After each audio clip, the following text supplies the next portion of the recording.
Hi! I don't have a lot of time today because there's a lot of work to do around here, and I kind of am squeezing out sort of a 30-minute lunch break, maybe 25 minutes to come in here. So I'm not going to play a brand new game that I'm discovering for the first time because that just takes too long. Instead, here's a game that I've been playing obsessively since it came out a short time ago on Early Access. This is Molek-Syntez. This is the latest Zachtronics game. It's along the lines of Opus Magnum, which was one of my favorite games from... Was it last year? Was it 2 years ago? I don't know what. I think it was probably 2 years ago. Anyway, brilliant game about assembling molecules using the basically you're designing contraptions that assemble molecules, and you're sort of building these kind of elaborate machines.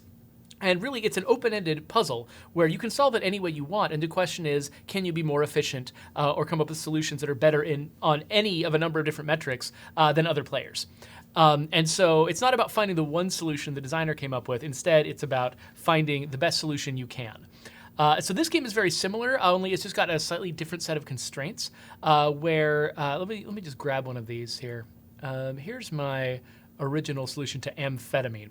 So where Opus Magnum had you placing machines in the middle of the screen to grab chunks of molecules and move them around.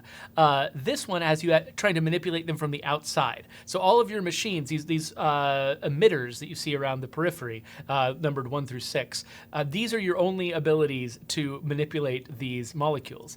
And so if something is blocked off, basically they've got line of sight issues that you have to deal with that you didn't have to deal with in the first game. And it's very difficult, much more difficult to move things in an arc, which is a solution you often had in Opus Magnum that you don't have now. So basically, they took the concepts of Opus Magnum and just added some new wrinkles to them. Another thing is you can't just arbitrarily create bonds between atoms. Just like in real life, you have to just create a space for a bond, and then the bond happens by itself, and use that by manipulating how much hydrogen is attached to the atoms. It's actually, you know what? Instead of starting with one of my existing solutions, I should come up with, I should do one new one from scratch.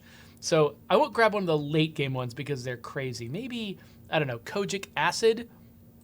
Let's do a new one for Kojic acid. All right, so on the right, it tells me what it is that I'm trying to create.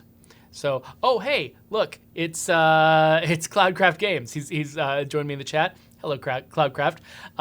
Yeah, so I'm expecting that a fair number of people who watch this video might actually be new viewers to my site because I just did a video on PlayFrame with Daniel Floyd, and whenever I do that, I get a bunch of new folks who see me for the first time. So this is kind of an unusual video of mine. So I because I'm going to be rushing through it and just demoing something real quick rather than exploring a new game from scratch. But hopefully you'll find this valuable. I don't know. So anyway, I'm trying to make this particular thing, and I've got to make it out of these precursors. So it looks like, okay, so we've got a carbon ring, which there's a carbon ring here that has got some of these double bonds, but it doesn't quite line up with this. There's also a ton of oxygen, and it looks like, see, I've got to try to find the right set of precursors to line up so that I'm making something fairly similar to what you see there. So, okay, let's grab some propene. Stick it right there. Let's grab some oxygen, stick it next to it. Let's grab some methanol, stick it right there. We've got some isolated carbon and oxygen that I'll put that piece right there, and then another methanol right there. So I've got roughly the shape of this molecule ready to go.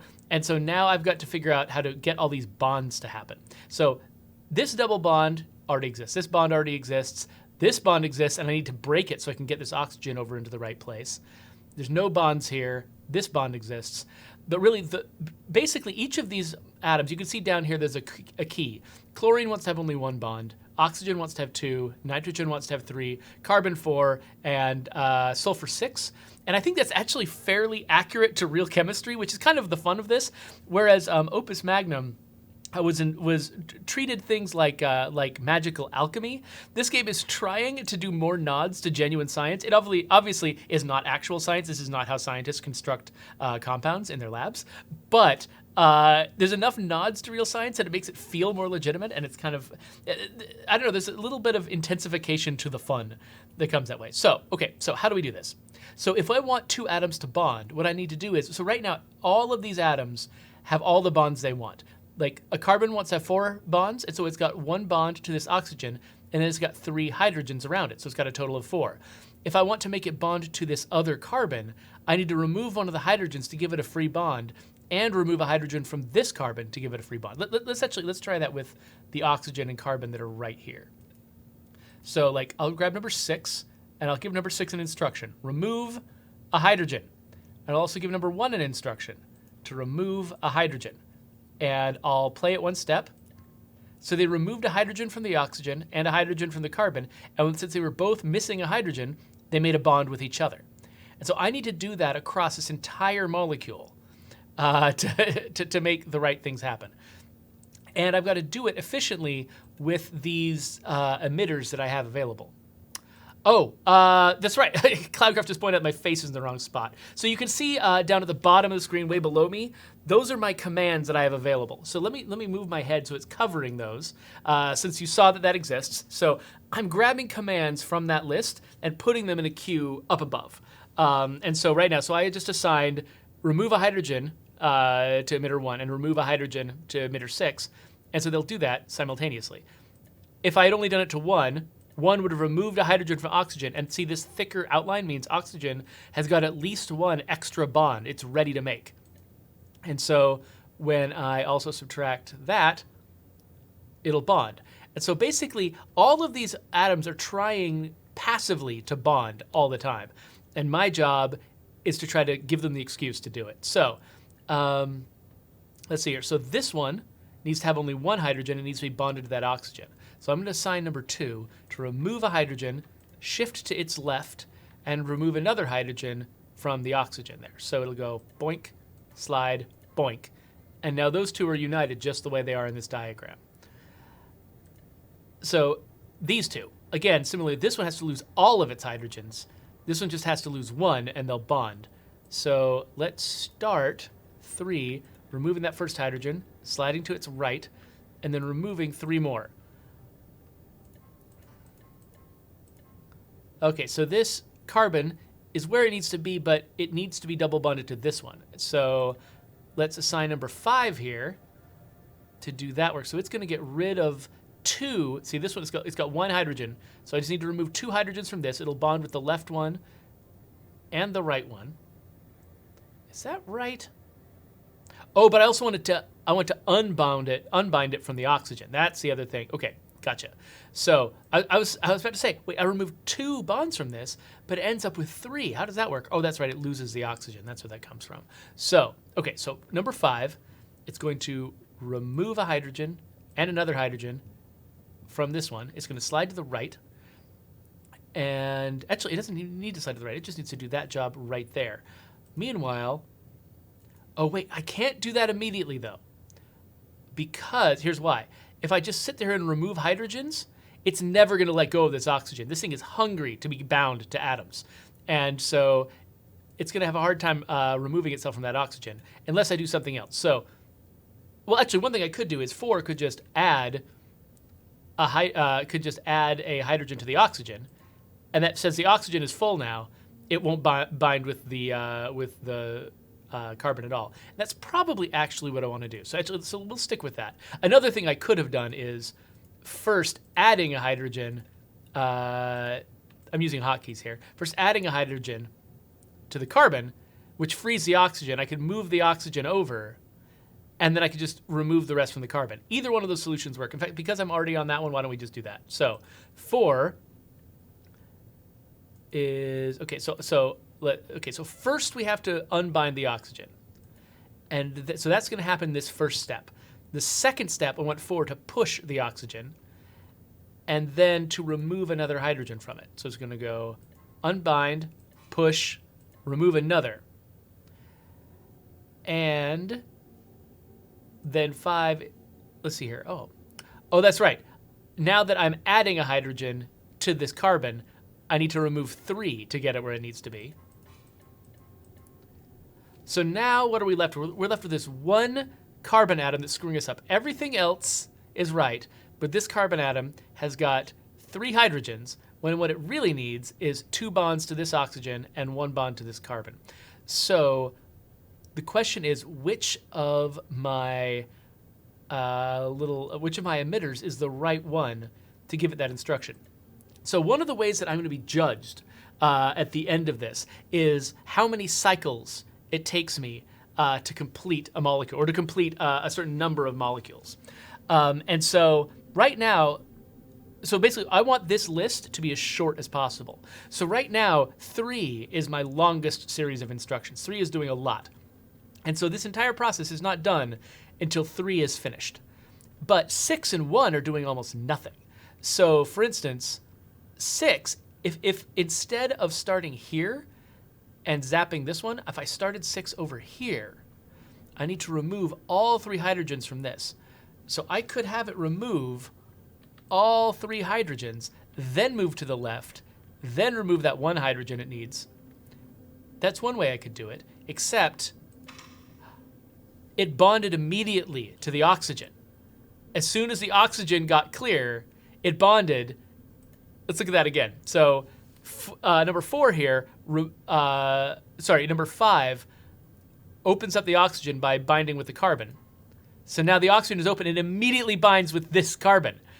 And now it gets shoved together in a way that doesn't work. Okay, so that's not going to work. So my original plan, where oxygen is made inert by us adding a hydrogen to oxygen, that's probably what we need to do. So we'll add a hydrogen to the oxygen. We'll not add the hydrogen on number 5, and we'll do that. So now oxygen won't bond, but we've got a new problem. The oxygen is now blocking access to that carbon. And on top of that, we've got an extra bond going on here, which is just obnoxious. So that solution isn't going to work either. So this is where the game starts getting really interesting, right? So it looks like 6 might not be the one I want to be doing this with. So maybe 6 goes back to where it was, and maybe 1 is the one that I want to have slide to the right and start removing pieces from that carbon.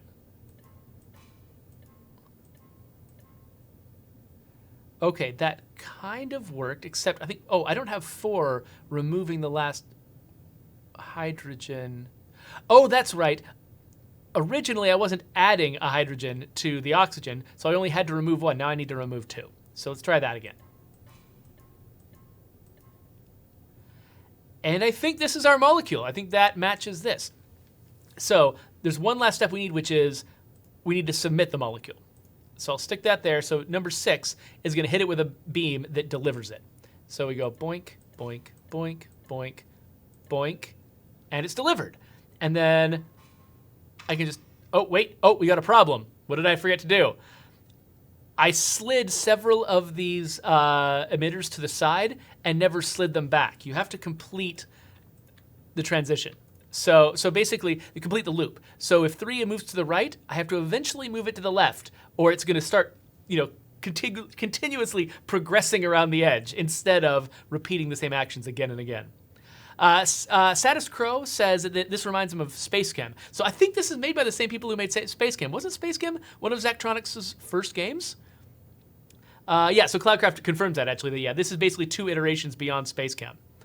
So if you love Space Chem, check out all of Zachtronics' oeuvre, because it's really good. Okay, so this should work. And one thing that's interesting is, if all you have is movement on the last row, you actually end up with a weirdly odd number of cycles. So let's start it going. And you can just watch it play through it again and again, and it's oddly satisfying. And then if you hit this, it'll just go through it really, really fast.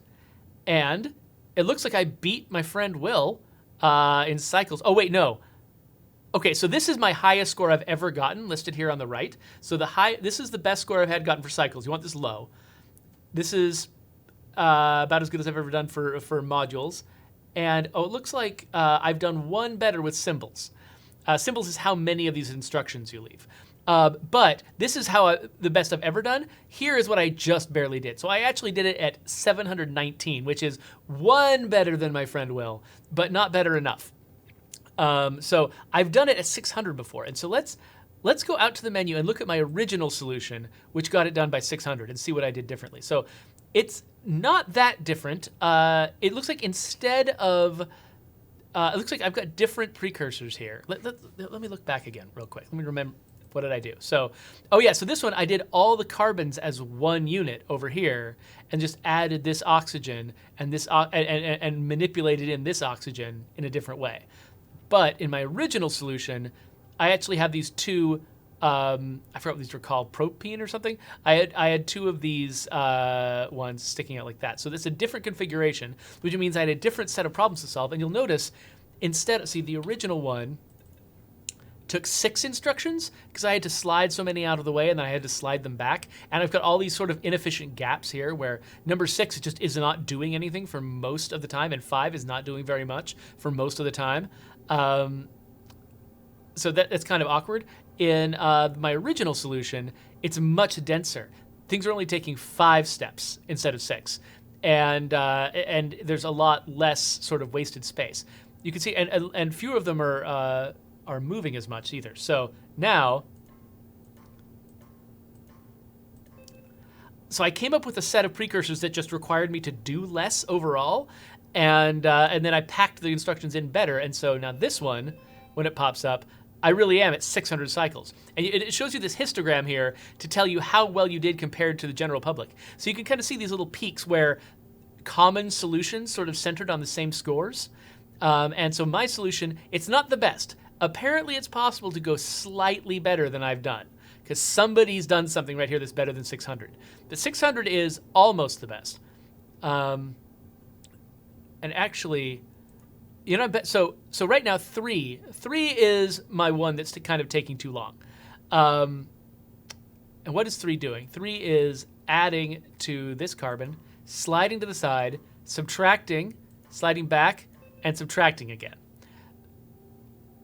And why is, oh, it's adding to that carbon because it needs to turn the original double bond into a single bond. So it has to force the bond off this one and put it onto this one instead. So that's kind of necessary. There may have been a better solution. Like, for instance, if, I know I'm making this up as I go, but for instance, what if I did something like this? So I have to eliminate this one, but the double bond is in the right place already. There's less shenanigans I have to go through. So now 3 should, it doesn't need to add a hydrogen bond.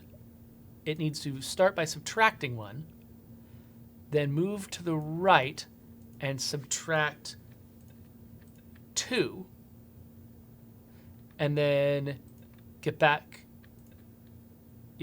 Move to the, wait. It's right, so it's the right, then the left. There we go. Move to the right, nail that, come back. That, at least it doesn't end on a manipulation. And then 5 also changes. See here, 5 needs to add a hydrogen. It needs to eliminate. So it's going to add a hydrogen to make this thing isolated. Then it's going to eliminate it. And then it kind of doesn't need to do anything at all to this guy. This guy's just fine. And then what does 4 need to do? 4 was subtracting hydrogen from that spot, which it doesn't need to do anymore. Then it was moving to the left, subtracting. Oh, it was taking something from this oxygen, which once this obstacle is gone, it can still do that. But it doesn't even need to subtract an oxygen here. It might be able to just start here, wait until that's gone. So is this actually going to work? Let's see if this is going to work.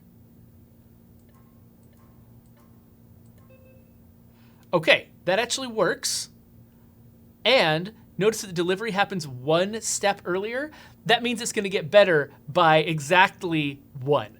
It still takes the same number of cycles through this, and the cycle is still just as long. But yeah, so if I blast through this, I'm now at 599. I just improved it by 1, which is not a lot. But you know, every little improvement feels good. So the question is, can I improve this further? I've got a lot. I've just freed up a bunch of empty space in here. Like, for instance, there's no reason 4 can't do 5's job. I can give 4 all of 5's job, and it still works. Now 5 is completely free, which means I might be able to use it to do one of the jobs, to like do the jobs of 2 and 3. Like, what are 2 and 3 doing? So 2 is starting on that carbon, then moving over to that oxygen and killing it. 3 is starting on that carbon and moving over to that one and killing it. So the question is, 2 has got a 2-step job followed by a 1-step job. 3 has got a 1-step job followed by a 2-step job. What if I orient 3 on its 2-step job, have it only do that 2-step job, and similarly have 2 only do its 2-step job?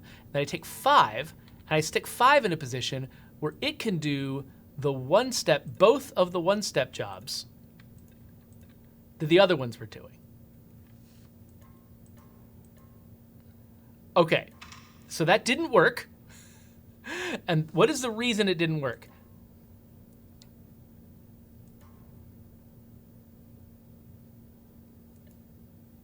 So it needs to, oh, okay. So 3 removes that hydrogen from this carbon before this carbon is ready to bond with it. So 3 needs to wait until here to do that, maybe? There we go. Okay, that worked. Okay, so I just reduced it. So let's see how this plays out. And now I'm down at 480. 480 is still not the best it can possibly be. Apparently somebody has done better than 480, but that is a big improvement to what I had before. So can it get even better? That's the question. I don't have a lot of time, and so I'm gonna have to bug out of here pretty fast, but if I were to try to solve this even more, I could probably knock one more off by, so why does 1 have to delay?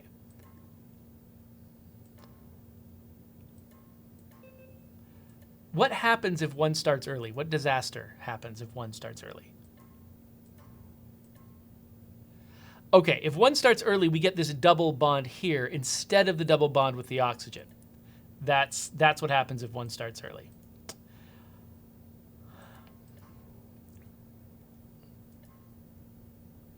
Yeah, because if this carbon, wait a minute, why?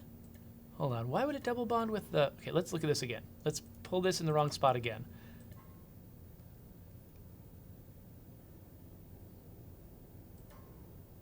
Okay, so I'm right here. 4 is about to withdraw hydrogen from this, and 6 is about to withdraw hydrogen from this. And we want this one to bond with this one, and this one to bond with this one. But if we do it, the wrong ones bond for no reason. This is one of the weird parts. Like, so I don't, there must clearly be rules that determine which molecules bond with which other molecules if they have multiple options. And I don't know what the rules are. Because it's clearly, there must be rules because it's consistent. Like, when you have a problem, it's not like it goes different ways, different times. It keeps being the same way. I just don't know what the rule is that changes this. And so I don't, so 2 can't happen any faster.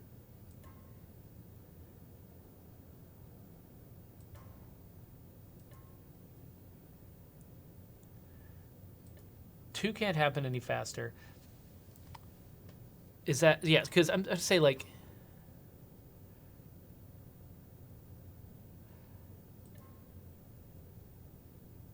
yeah, so CloudCraft is suggesting I might need a radically different solution. Yeah, I don't think I've got a lot of options here for changing this too much, because no matter what, that last step has got to happen kind of the way it's happening. Like, moving this doesn't change anything, I don't think. Yeah. So this is about as good as I can do right now. If I radically change the way this worked, you know, maybe there's another way I could solve it. But still, making that kind of improvement, I think I made, what was that, like a 20% improvement or something in my efficiency. Yeah, something like that. So that's pretty good. Anyway.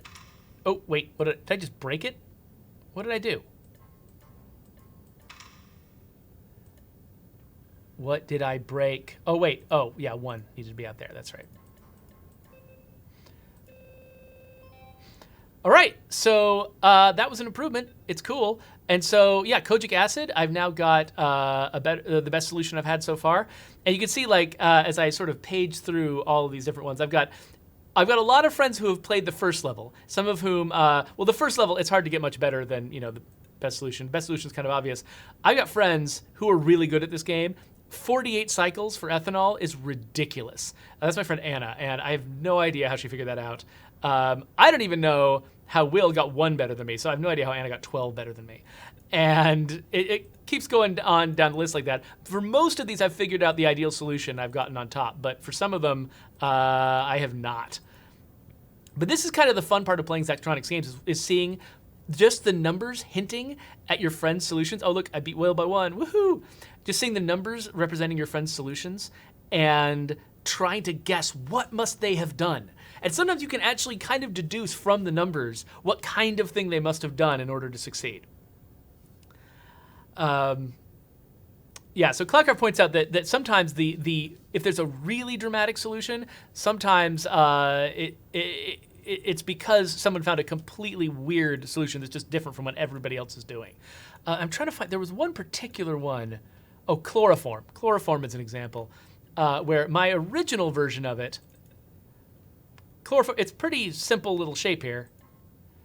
It's just 2 steps. And it's hard to imagine that being any simpler than it is. But when I looked at the histogram, you know, I had 240 cycles. And let's see here. Oh wait, no, it wasn't chloroform. Which one was it? Chloroform was not the example. No, it wasn't. Maybe this is a good example. Maybe nitrous oxide is a good example.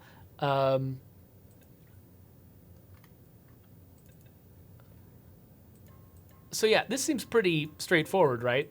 Like you couldn't really do this much faster. But it was definitely not fast enough. And eventually, oh, it wasn't even this one either. Okay, I'm sitting here showing you a bunch of stuff. I've forgotten where my good examples were. I had some good examples. They were great. And I'm not finding them for you. So whatever. I'm out of time anyway. So let's just be gone. But this game is really, like this is what I sort of do to sort of work out my brain, sort of like work out the kinks in my brain at the end of the day if I had a hard day. I play this game, which just sort of like, I don't know, it's like pushing the reset button. It's a really, really fun experience. So I recommend it to people who are into weird little logic puzzles and stuff like that. But yeah, so I don't have a lot of time today, so we're just gonna wrap it up and put up some other videos and a subscribe button and nonsense like that. Molek-Syntez, Zachtronics. Highly recommended.